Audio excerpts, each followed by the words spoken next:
porque começou nesta semana a primeira saidinha do sistema prisional do estado de São Paulo deste ano. Cerca de 29 mil detentos ganharam o direito ao benefício e eles deixaram as penitenciárias na última terça-feira e deverão voltar amanhã.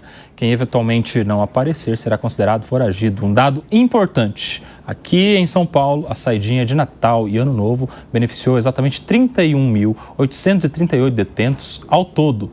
1.292 não retornaram. 1.200 ou 192, hein? Cerca de 1.292 não retornaram ao sistema prisional, cerca de 4% do total. E mais, o Congresso Nacional aprovou um projeto de lei acabando com esse benefício. Essa mudança foi vetada pelo presidente Lula e o Congresso derrubou o veto em maio do ano passado. No entanto, a mudança só valeria para quem for preso ou para quem praticar algum crime depois da aprovação da lei em abril de 2024. Para este tema, temos aqui dois especialistas, a honra que tenho de receber dois grandes advogados criminalistas e que têm opiniões diferentes a respeito disso. Estamos recebendo Rafael Paiva, advogado criminalista, professor de Direito Penal, e também meu amigo Eduardo Ferrari, também advogado criminalista, professor de Direito Penal também, para falar a respeito desse tema. Por quê? Quero começar com o Rafael. Por quê? Depois que a gente teve a mudança na lei, Rafael, as pessoas pensaram, não tem mais saída temporária. Acabou a saída temporária. A gente está vendo todo dia na televisão que o Congresso derrubou esse benefício, então não teremos mais essas pessoas nas ruas. Mas não, temos, tanto que neste momento as pessoas estão usando esse benefício, quase 30 mil detentos. Como é que você vê essa discussão? Boa tarde, bem-vindo. Boa tarde, Koba, é um prazer estar aqui com vocês novamente para falar desse assunto. E é até engraçado porque, como advogado de criminalista, muitas pessoas acham que a gente tem que defender todas e quaisquer pautas de liberdade. Mas eu, como advogado criminalista, eu quero uma sociedade melhor e não pior do que a gente tem hoje. Realmente, a saidinha, ela foi praticamente finalizada, praticamente acabada nesse projeto do Congresso Nacional. Projeto que foi inicialmente vetado pelo Lula, depois houve a derrubada do veto. Qual que é a questão? Nós temos um sistema judiciário no Brasil, um dos mais hipócritas do mundo.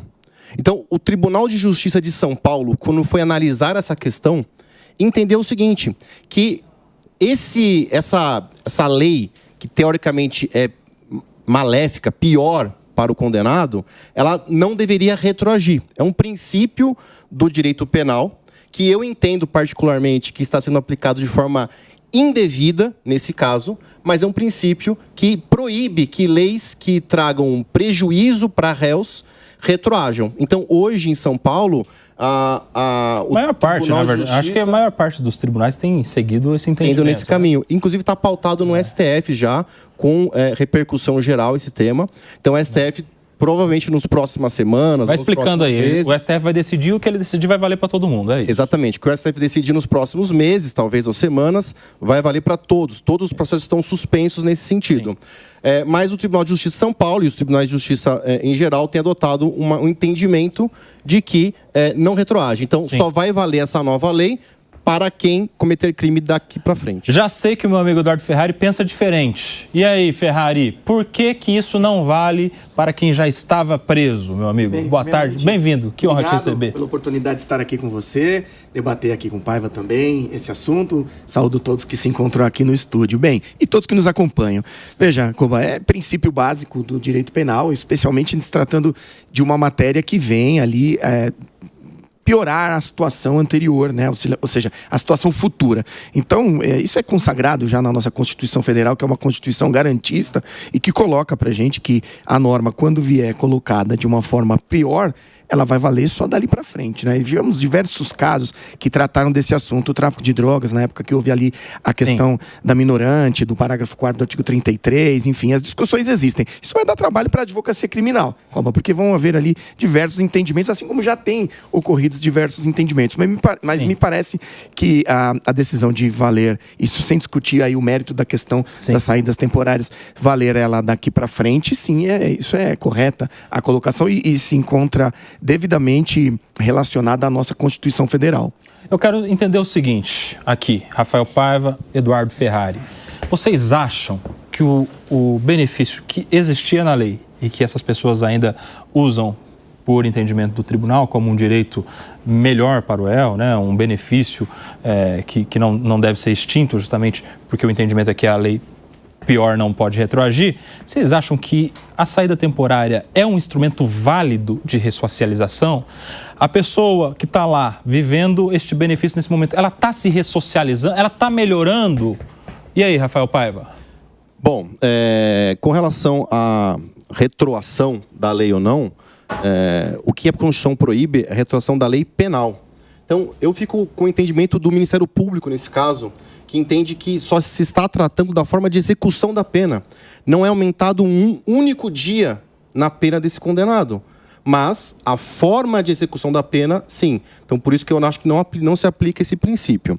Agora, venhamos e convenhamos. Esse indivíduo que hoje está preso, né, a saidinha não vale para todos os presos. São presos do regime semiaberto, que já cumpriram uma parte da pena, que tem, teoricamente, bem entre aspas, bom comportamento. O que significa? Não tem nenhuma falta grave, ou seja, o bom comportamento é a regra. É a regra, exatamente. Se ele dormir de dia e de noite, ele tem bom comportamento. Exatamente. Se nada, tem bom comportamento. Esse indivíduo, olha só, ele já teve um dia 100% da liberdade. E ele violou a lei penal e por isso está preso. Sim. Só vai preso, esse ponto é importante, só vai preso no Brasil pessoas que cometeram crimes de médio para grave. Pessoas que cometeram crimes leves, que às vezes a gente pensa, o cara furtou uma melancia, uma maisena no mercado, esse cara não vai preso. Nós estamos falando aqui de crimes realmente que são de média ou grave periculosidade. Então, no meu entendimento, não ressocializa. Sabe o que ressocializa preso? Uma prisão digna. 2, uma prisão rigorosíssima, onde ele tem que aprender uma profissão e sair de lá, de fato, com uma profissão, com uma chance de emprego. Isso ressocializa. Talvez. Sim. Agora, libertar esse preso durante alguns períodos do ano, por 7 dias, para ele fazer o que ele quiser, desculpa, isso não ressocializa ninguém. Só para fechar, você acha então que o jeito dele ressocializar é cumprir a pena? Ele vai de uma vez para a sociedade, é isso? Exatamente. O cumprimento da pena tem que ser o mínimo. E aí eu vou até mais além. Eu acho que nós deveríamos ter regras mais gravosas de progressão de regime. O indivíduo hoje, qual que é o crime que mais gera insegurança hoje, principalmente nas grandes capitais? É o crime de roubo. É o cara que pega uma arma de fogo e vai roubar o trabalhador no farol, na saída da faculdade. Esse crime gera uma grande sensação de insegurança. Sim. Esse cara, se ele vai preso, ele é primário e tudo mais, vai ter uma pena de 5 anos, 5 anos e 3 meses. Se ele for para o regime fechado, o que já é mais complicado, porque a pena... o fechado é obrigatório após os 8 anos de pena. 5 anos, ele está ali para o semiaberto já. Se ele for preso, ele vai cumprir 1 ano, 11 meses e está na rua. Então, veja, que os bandidos sabem disso. Então, eles fazem uma conta. Eu vou roubar. Então? Se eu roubar e for pego, eu cumpro o ano e estou na rua de novo. E você, Eduardo Ferrari, como que você vou começar de trás para frente, encara essas questões aí? Aqui para colocar aqui a minha opinião, a minha opinião prática, a minha opinião que eu vejo constantemente, diariamente. Hoje, depois que houve ali uma série de reformulações na legislação processual penal e também na legislação penal, o preso que é pego fazendo ali um crime de roubo, portando uma arma, abordando um cidadão na rua, fica sujeito a uma pena de 10 anos. Não fica sujeito a uma pena de 5 anos e 3 meses. Porque é um crime circunstanciado, ou seja, ele é aumentado pela gravidade natural do roubo, que é o tipo penal do artigo 157, ao parágrafo 2º, que coloca que o aumento de pena vem em função do emprego de arma. E também, em regra, esses crimes acontecem sempre na companhia de outras pessoas. Então, você tem ali esse agravante. Então, não são 5 anos, 3 meses, são 10 anos. E você tem ainda ali uma mudança na lei de execução penal que colocou os crimes hediondos, né? Na verdade, a lei colocou crime de hediondos recebeu o roubo como crime hediondo. Então, hoje, o roubo ele é crime hediondo nessa circunstância colocada. O roubo simples, o caput, aquele que, de fato, rouba a pessoa, o crime famélico, ainda que seja um roubo, é discutível a questão... Falêmica, para comer. Sobrevivência. Isso. Como disse aqui o nosso colaborador, o doutor Rafael Paiva, falando sobre a melancia. E, assim, o sistema judiciário, o sistema de política penal do nosso Estado, especificamente aqui de São Paulo, falando de São Paulo, é extremamente punitivo. punitivista. Você vê aí notícias a torto e a direito, você coloca ali, você observa que discute-se no Supremo Tribunal Federal a concessão de uma liberdade para um preso que estava ali cometendo um crime para roubar, não para se alimentar. Não que isso seja correto, mas nós temos que entender a realidade da sociedade brasileira. Se chega lá é porque em algum outro tribunal manteve preso. Exato, exato. E assim, não tem como você dormir o dia inteiro na unidade prisional. Você fez uma brincadeira dizendo, fica lá dormindo e acabou, ponto final. Não, lá o rigor é tremendo. Na verdade, nós nem sabemos como acontece, o que acontece lá dentro efetivamente. Só quem está lá. Por exemplo, o advogado, para entrar e fazer uma entrevista com o seu cliente,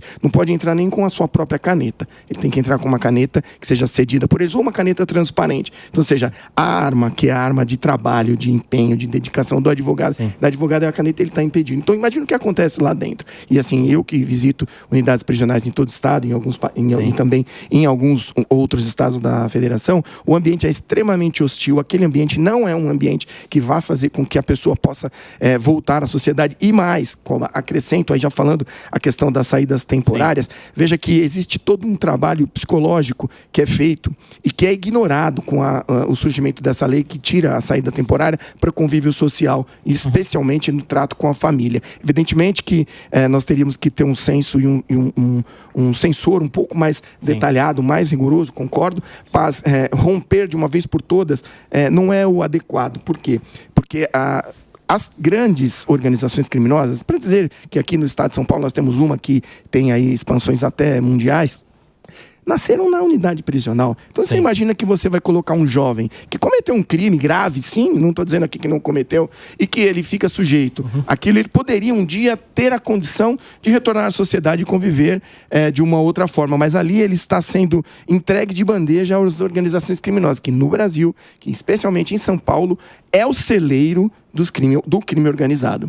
Meus amigos, esse debate está muito bom, mas eu quero pimenta nesse debate aqui, e aí a gente vai acionar a roda. Rodolfão, o cara do flagrante, faz uma pergunta aqui para os nossos debatedores, meu amigo. Claro, farei, mas deixa eu fazer uma coisa como um nobre cavaleiro que eu sou. Eu vou passar, porque ela tá ansiosa, né? Não, eu não tô valendo nada. Daqui, nem então, é isso. Olha só, eu passei a bola pro Rodolfo, ele repassa. É um subestabelecimento isso daí. Não, vai lá, Aninha, tá contigo então. De todas as coisas que os colegas estão comentando, me parece um consenso, um dos poucos entre eles, que dentro do sistema carcerário não está funcionando.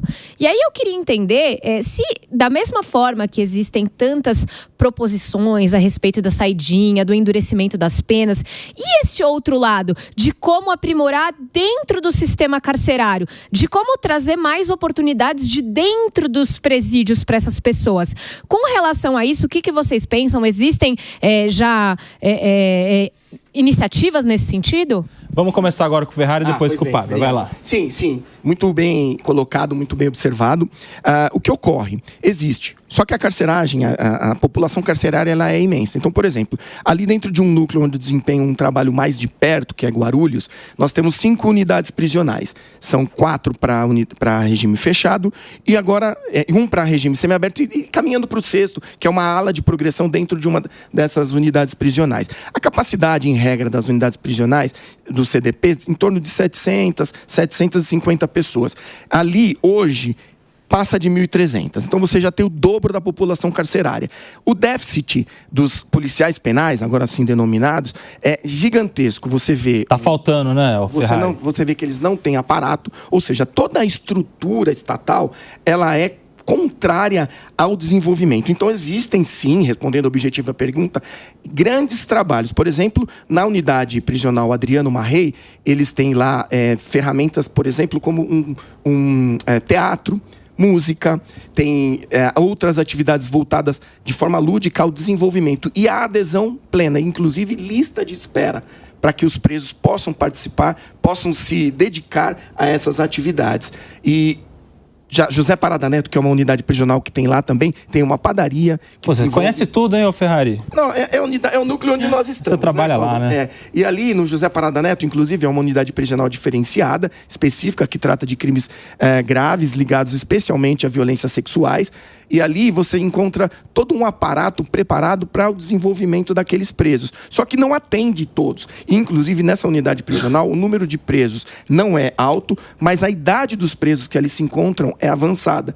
Ou seja, objetivamente tem, sim, mas o Estado não dá conta. É por isso que é muito importante haver ali um debate extenso, um debate longo sobre as questões. A vinda, só para concluir, trazendo o gancho para a questão da mudança na lei que trata da execução penal ali, a vinda de um corte agressivo no sentido de romper plenamente, totalmente com a questão das saídas temporárias, principalmente da forma que foi desenvolvido junto ao Congresso, onde ali, por mais que tenha sido grave, e aqui fica o meu sentimento de que extremamente grave o crime que motivou a chamada para esse tipo de situação, envolvendo emoção para o desenvolvimento de algo tão complexo, você não tem possibilidade de avanço. É a mesma coisa que você dar banho no bebê e jogar o bebê para fora da banheira com a água suja. Ou seja, você cortou de uma vez e vai começar do zero. Não, o sistema funciona, precisa de ajustes, mas a saída temporária é um elemento psicológico para o preso que vai tirar ele daquele convívio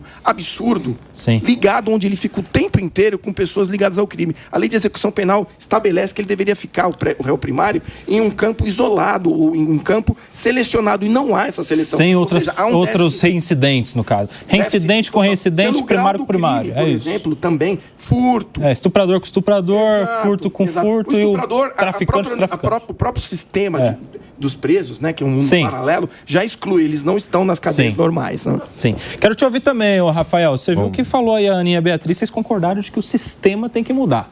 O Ferrari trouxe aqui alguns bons exemplos, seria isso, né? De acesso dessas pessoas a aprender alguma coisa, a um teatro, qualquer coisa que ela possa depois usar numa vida fora da cadeia, quando acabar a prisão dela. E você, na sua opinião, o que precisa mudar aí no sistema prisional? Praticamente tudo, né? Refazer? Funcionar, a gente sabe que não funciona.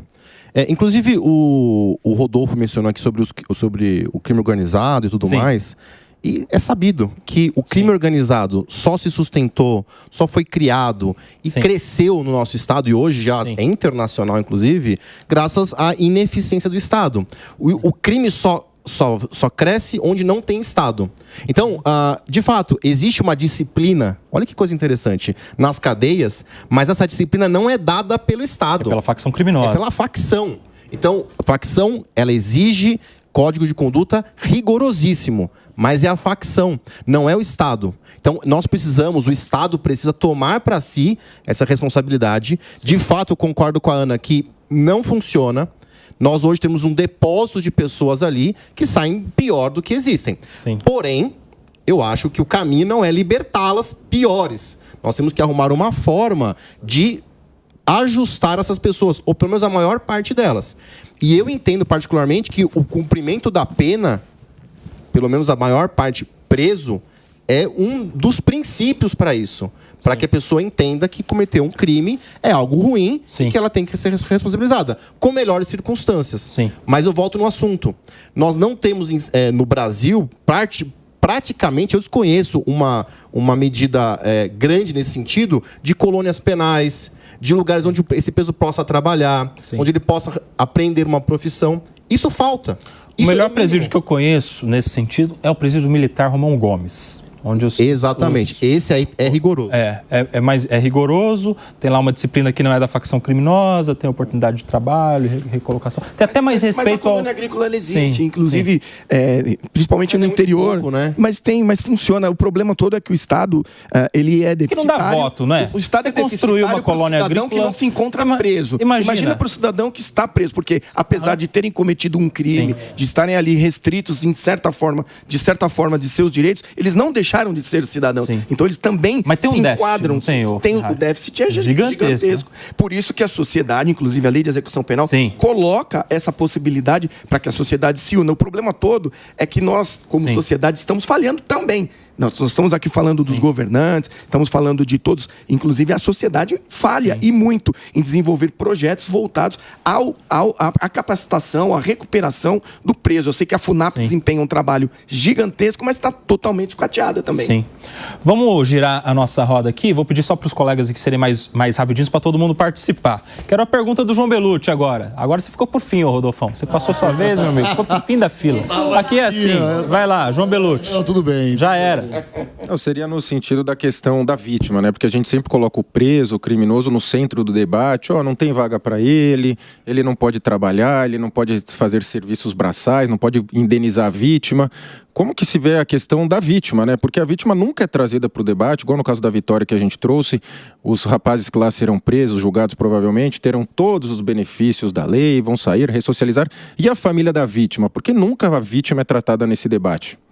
E aí, começa aí, Ferrari. Bom, a questão da vítima, evidentemente, nós temos ali uma série de outras frentes também de trabalho. O foco específico que a gente tem aqui, e tá o debate propriamente colocado, é a discussão sobre isso. Mas sim, nós temos diversas frentes, o próprio governo tem essa frente de apoio e deveria ter, a própria Ordem dos Advogados do Brasil tem comissões específicas que tratam desse assunto, que dão apoio, inclusive com relação à mulher. Tivemos recentemente uma movimentação da Comissão da Mulher aqui em São Paulo, onde disponibilizou 52 advogados, posso estar errado no dado. 52 advogadas. Advogadas, de prontidão, ou seja, existe. No carnaval. Sim, existe sim, evidentemente que existe. E essa preocupação também, isso também é relacionado à questão de direitos humanos. O que a gente coloca aqui como contraponto a essa ideia é o fato de que uma medida bruta, simples, para resolver um caso complexo.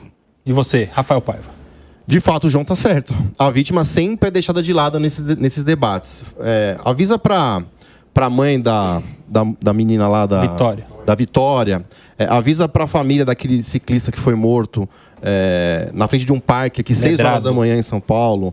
Pra Ana Carolina, que também teve a filha morta pelos Nardoni. Explica para eles que agora eles estão ressocializados. Estão vivendo a vida. A Suzane já está casada. Parece que está grávida, não sei. Então, assim, de fato... Mas na sua opinião, por exemplo, Suzane Richthofen, por exemplo, que cumpriu a pena, qual seria, então, o destino? Você é a favor de uma prisão perpétua? Olha... E aí? Sim, eu sou. Para alguns casos, sim. Eu acho que a gente... Por exemplo, a Suzane é um exemplo interessante que você trouxe. Porque, por exemplo, até esse momento... Suzane, desculpe. Só um minutinho. A Suzane, por exemplo, até esse momento, em liberdade, não matou ninguém. Mas ela está presa perpetuamente. E aí? Ela está em evidência o tempo inteiro. Ela está presa. Mas a menina nunca mais vai voltar. E aí? Sim, tudo bem, mas... Conversa, e aí? Mas nós estão dizendo... Não, mas o que eu penso... É perpétua essa condição. Nardoni é perpétuo. Quem que vai conviver com esse tipo de pessoa? Mas é perpétuo, mas ele tá passando o Réveillon na casa dele. E o irmão da Suzane Ben Richthofen também teve que trocar de nome, se esconde, porque é perpétuo também por um crime que ele nem cometeu. Você vê como que reverbera na família inteira, você entende? Não tem como falar que ela é a grande tadinha. Não é tadinha. Reverberou no país inteiro e o irmão dela vive isolado com problemas. É isso que dá, tá vendo? Não se trata de ser tadinha, não é tadinha, obviamente que não é. Ela teve uma pena, o Estado impôs uma pena a ela pelo crime que ela cometeu, ela respondeu, ela entregou aquilo e ela ainda continua. Inclusive, ela entrou com uma ação pedindo para ser esquecida na justiça e foi julgada improcedente. Mas, enfim, ela queria mudar de nome, né? Exato, mas enfim, mas o fato é que essa marca, ela vai carregar para a vida inteira. Kobayashi, a gente tem que voltar a falar sobre esses assuntos. A prisão perpétua, ela não é uma morte dessa pessoa, ela vai continuar viva, cumprindo a pena dela. Porque me parece que para a vítima sempre tem a pena perpétua. A família da vítima sempre tem a pena perpétua. Evidentemente que na nossa atual Constituição isso não é possível. Sim. Mas é possível a gente discutir isso e quem sabe no futuro a gente avançar, porque realmente acaba sendo um escárnio. Isso gera, sabe o quê? Uma sensação de insegurança e as pessoas, a população, as pessoas que estão na rua, elas estão sentindo que a justiça não está fazendo o papel dela. E estão acontecendo uns atos brutais. As pessoas estão pegando o estuprador e matando o estuprador na rua porque elas não reconhecem o poder da justiça. As pessoas sabem que esse cara que cometeu um crime gravíssimo, daqui a um tempo ele está na rua dando risada, tomando cerveja. Eu quero a opinião do Acácio Miranda, nosso também advogado, também professor, doutor de Direito Penal. Acácio, seu comentário e a sua pergunta, meu amigo. Koba, eu confesso que essa é uma discussão complexa. Ela é complexa por inúmeros fatores. Eu acho que principalmente vou usar um pedacinho da colocação de cada um. O Rafa colocou aqui, há uma sensação de insegurança generalizada na população. Mas o Ferrari também bem colocou, não adianta a gente sair prendendo indiscriminadamente sem que sejam apresentadas soluções de ressocialização. Não basta a gente jogar a pessoa na cadeia, é necessário que sejam dados caminhos Eventualmente existem presos cujos caminhos talvez não sejam alcançados, mas uma grande maioria dessa massa carcerária pode sim ser recuperada. E eles são jogados lá e ficam nas mãos das organizações criminosas. Então nós temos ali um solo fértil para que essas organizações cresçam. Mas eu queria que eles falassem sobre os dados relacionados à saída temporária. Você disse hoje, Koba, que fazia tempo que a gente não via nenhum crime quebrando essa bolha da imprensa, sendo amplamente discutido. Em compensação, sempre que nós tínhamos uma saída temporária, nós tínhamos algum detento praticando uma conduta que vinha até a mídia e as pessoas criticavam a saída temporária a partir disso, sem que fossem apresentados dados efetivamente de quantos presos voltavam e de quantos presos em saída temporária cometiam crimes. Então eu queria que eles falassem sobre isso. Se a gente tem efetivamente dados que fundamentem qualquer dos posicionamentos e de que forma devem ser interpretados esses dados. E quem quer começar essa? Posso começar? Vai lá. Bem, a questão historicamente é registrado ali em torno de 4 a 6% de pessoas que acabam não retornando, por algum motivo que a gente não sabe qual. Não é? Agora, a incidência de crimes, efetivamente, é algo que a Secretaria de Segurança Pública poderia tornar isso mais claro. Porque nós não temos de forma clara e objetiva se aquele cidadão que estava em saída temporária cometeu algum crime. Na última saída, a saída de Natal, eu me recordo que houve algumas notícias na imprensa de que houve uma intensificação na fiscalização. Então, por exemplo, saiu com a tornozeleira, não estava exatamente onde deveria estar, a polícia ia lá, recolhia e prendia. Foi pego bebendo uma cerveja, a polícia ia lá, recolhia. Porque o preso, quando está na saída temporária, é uma ilusão pensar que ele está ali 100% livre. Não está. Ele está sujeito a diversas regras. Isso mudou agora, né, Ferrari? Sim, mudou, mas... A coisa do policial... Veja só, o policial antes poderia. Você está em um lugar que você não poderia estar, logo te pego e te prendo de volta. Mas ele conduz, porque na prática funciona assim. Ele conduz para o distrito policial, registrado um boletim de ocorrência, ele retorna para a unidade prisional e isso vai para o processo de execução. E automaticamente o juiz... ouve o Ministério Público, ouve o advogado, o defensor, e ali certamente ele vai revogar o benefício. Sim. Sua opinião, Rafael Paiva, vai lá. Bom, eu acho que os números que nós temos são números parciais, até porque a gente sabe que por mais que a polícia trabalhe, faça muitas vezes um bom trabalho, o número de pessoas que realmente são presas praticando crimes é ínfima. Então, às vezes eu sinto que eu estou vivendo numa outra realidade.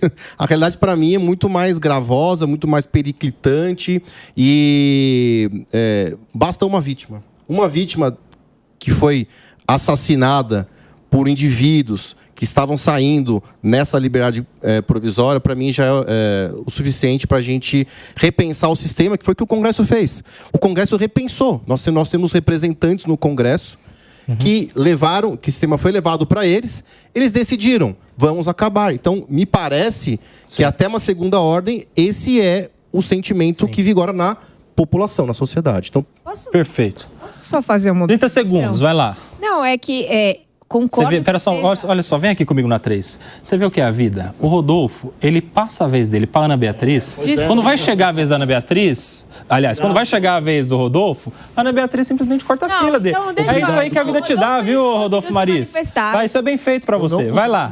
Vai lá, vai lá. Não, porque você tá me dando a vez de novo. Vai. Tô de novo? Não sabia, por favor. Não. Isso aí. É isso aí que a vida te dá, Rodolfo. Vai lá, Aninha. Se eu falar, dá pro Rodolfo falar também? Não, vai lá. Pode ser, tá você. Não é que o que me incomoda é assim, a gente está falando muito de o sentimento da população. Então o Congresso, ele age com o sentimento e ele tira a saída provisória. Mas não deveríamos nós estarmos olhando dados, estarmos nos aprofundando um pouco mais sobre essas questões? Porque, por exemplo, eu também não gosto da história, porque eu acho que a vítima sempre acaba sendo colocada em segundo lugar. Então, eu entendo quem pensa que, olha, se uma pessoa na saidinha foi cometer um crime, isso tem que fazer com que nenhum mais possa sair. Eu acho que esse pensamento é muito simplista. Eu acho que, por exemplo, ninguém parou para pensar se as pessoas sem a saidinha, quando efetivamente saírem, porque afinal em algum momento elas vão sair, se isso não vai dar um revertério. e vai fazer com que isso cause ainda mais crimes, que é o que a gente está tentando evitar em primeiro lugar. Então eu só faço aqui a minha consideração de que mais do que o sentimento, eu acho que está faltando se aprofundar um pouco mais sobre toda essa questão. Vamos lá, fala aí, Ferrari, depois Paiva. Isso é um ponto específico que, dentro do contexto que eu estive trazendo aqui, exatamente reflete isso. Porque o fator... porque o preso que está cumprindo pena, e ali não é qualquer preso que vai ter direito à saída temporária, ele tem que estar no regime semiaberto, ele tem que cumprir o lapso específico para poder ter direito à saída temporária. Se ele for reincidente, é um desconto de tempo maior. Então, ou seja, poderíamos ali ter reformulado tudo isso, como foi feito no que tange a progressão de regime, que colocou ali diversas condições e individualizou, porque o princípio da individualização da pena foi violado, o princípio da dignidade da pessoa humana foi violado, diversos outros princípios, a essência da lei de execução penal foi violada, que diz que a prisão, ela não é só punitiva, ela vai servir para ressocialização. Então você tira um mecanismo que é fundamental para a ressocialização. Muito bem, fecha aí, Paiva. Bom, eu pegando aqui o gancho aqui da função da pena, exatamente, a pena tem que ser para ressocializar, mas também para punir.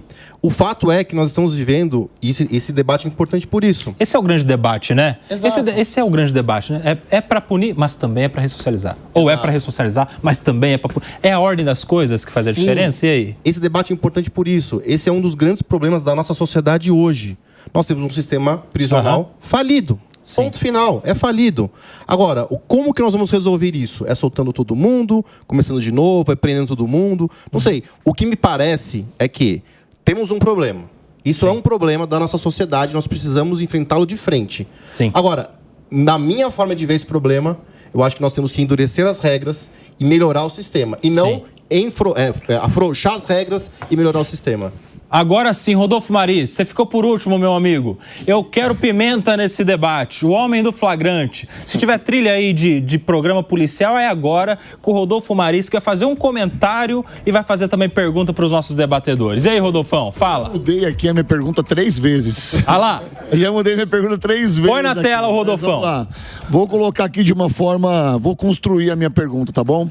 Vai lá. Nós crescemos numa sociedade ou num berço onde nós somos acostumados, doutrinados a sermos punitivistas. Por exemplo, a gente quebra um copo, nosso pai vai lá e coloca a gente de castigo. A gente faz uma arte, nossa mãe vai lá e coloca a gente de castigo.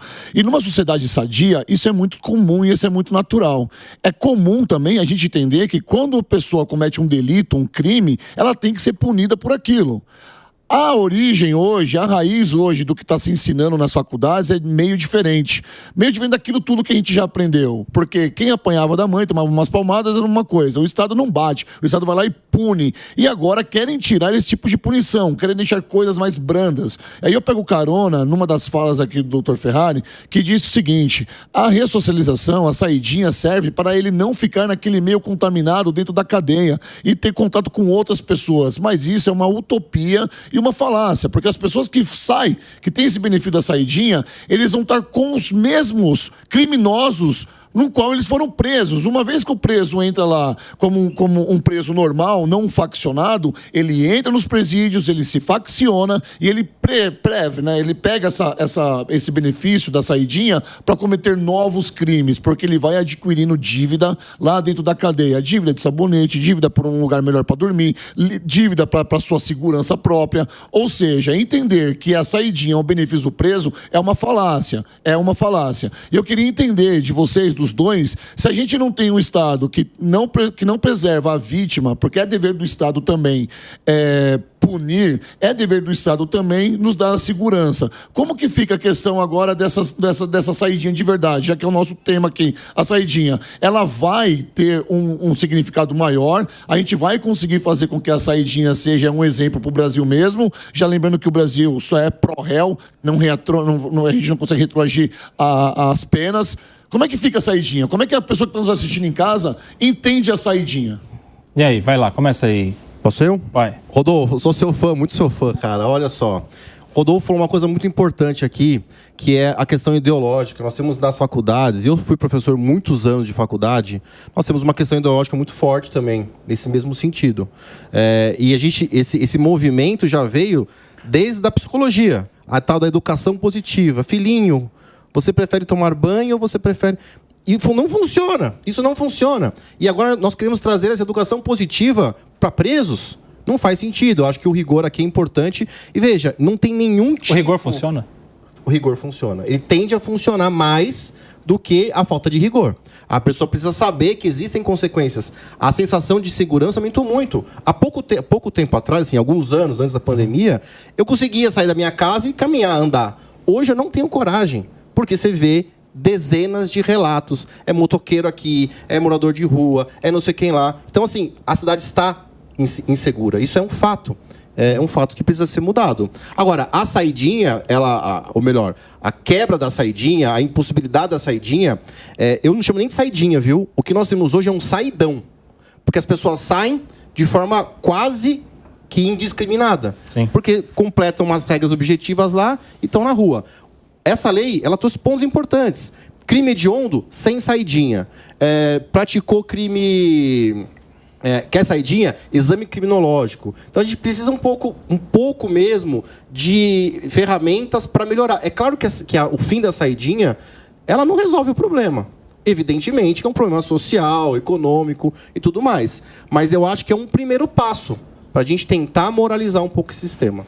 E você, Ferrari? Olha, não é uma Muitos assuntos aí, vai lá. Não, enfim, mas eu acho que é válido a gente considerar e não perder o foco, que a saída temporária, ela é, de fato, algo que pode ali desenvolver e capacitar esse preso. Falando no universo aí de 28 mil, parece que foi 28 mil presos que saíram, não dá para dizer que todos eles vão seguir a regra colocada pelo colega, porque não é assim que funciona. Muitos deles, e eles vão para casa, eles vão ter contato com a mãe, vão ter contato com os irmãos, vão ter uma reunião ali. É para isso que ela funciona. Obviamente que ele também pode ter contato com as pessoas que estão ali no ambiente de convivência deles. É normal. Agora, veja, o que a gente tem que avaliar e tem que considerar nesse universo todo nós não temos estrutura estatal para que eles possam desenvolver a pena exclusivamente interna. E ainda que tivéssemos, não é producente, até por uma questão psicológica e psiquiátrica, manter o preso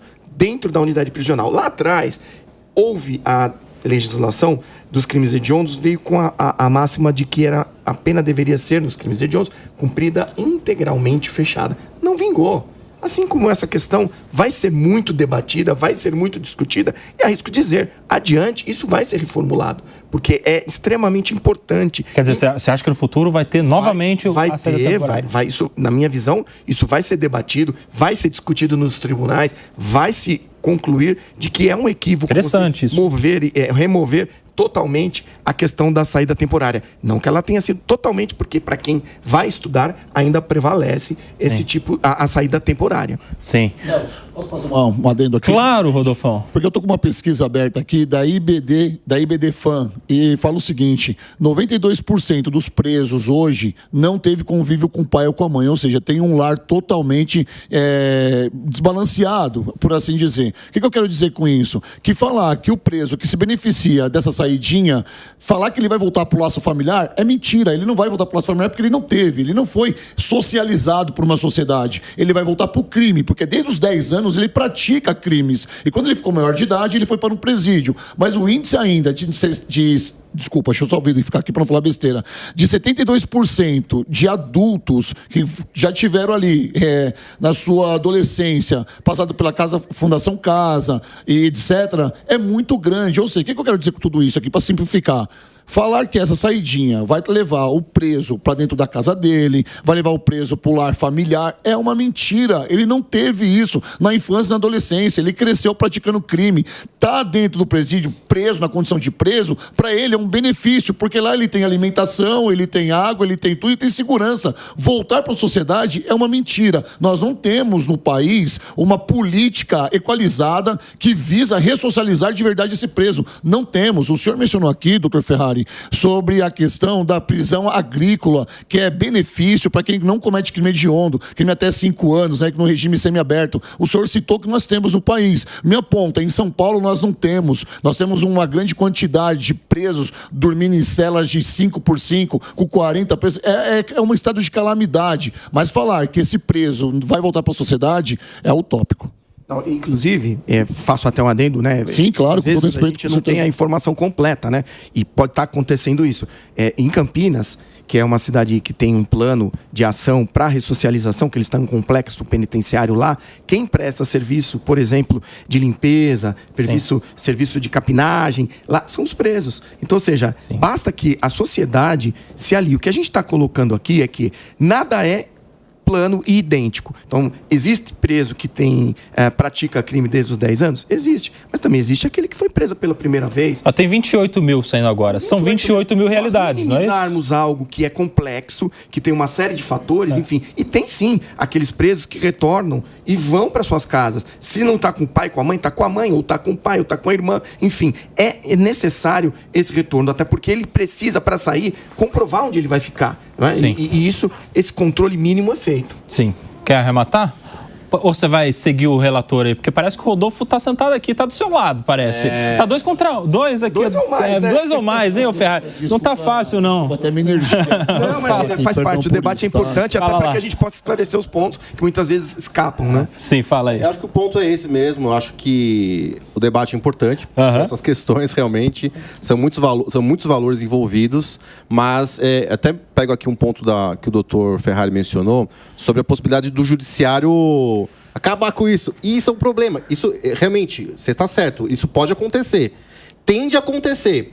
Mas eu vejo com muita preocupação, mais uma vez, uma situação de ativismo judiciário. Ou seja, a população, a sociedade decide uma coisa, vem um cara numa canetada e muda. Pediu a Cassinho Miranda, fala lá. Só para arrematar aqui, claro. Os poderes são independentes. Obviamente que ali, no plano da jurisprudência, dos encaminhamentos, pode haver algumas divergências, inclusive... Sim, mas hoje o que tem é uma prevalência do entendimento do judiciário, sempre. Não necessariamente. Você vê que, ao tempo, e isso a criminologia explica, ao tempo as coisas vão evoluindo. O que acontece é que a legislação, muitas vezes, é feita de forma abrupta, de forma sentimental. E isso é um problema para a sociedade, é um problema para o Estado democrático de direito. E, obviamente, que nós temos 3 poderes independentes, principalmente o judiciário.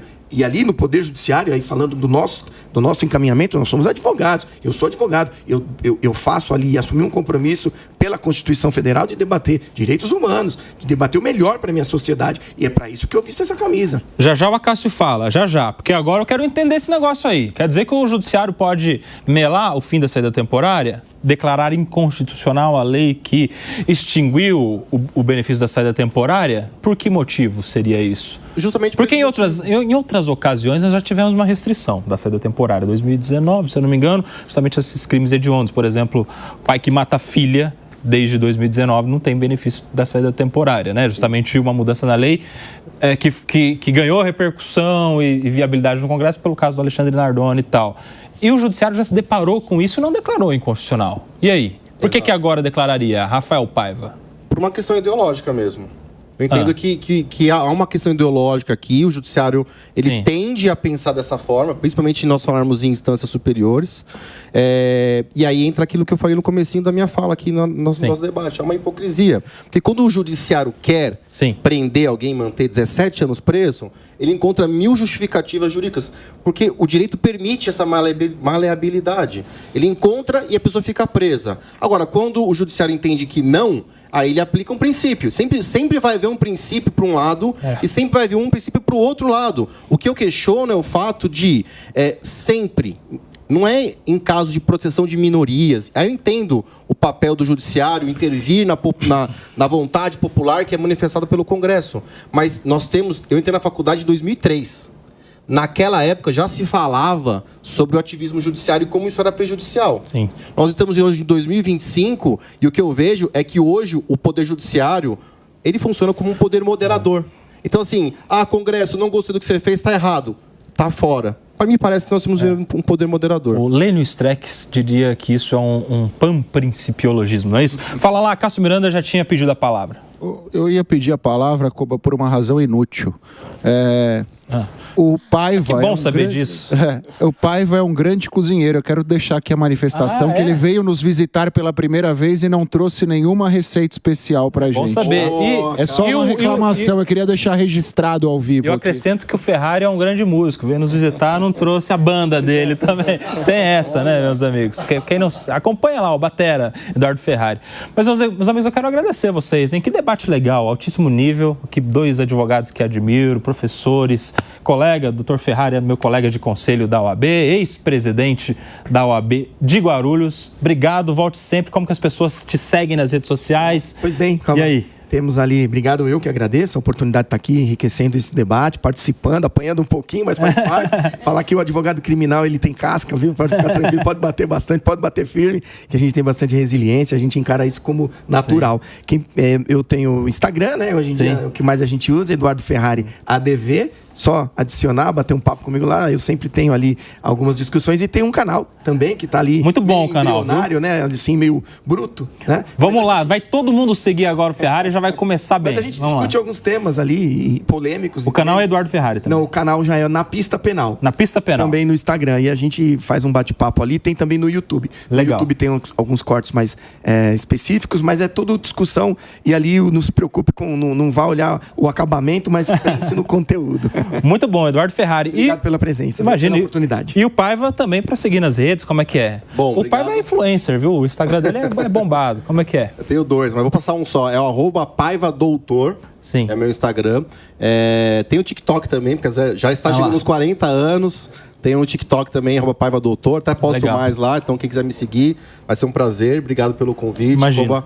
É sempre um prazer estar aqui na Jovem Pan. Acho que esses debates, eles são extremamente importantes. Eu agradeço aqui o meu colega também. Eu acho que, apesar de nós termos divergências de ideias, é sempre importante, porque eu tenho certeza que um pouquinho do que eu falei aqui, ele vai levar para o coração dele. Essa é a fofura do fim do debate, é isso aí. Que o senhor falou também, eu vou levar para o meu coração. Essa é a fofura do fim do debate, né? Meu colega. Isso aí. Obrigado, Paiva Ferrari.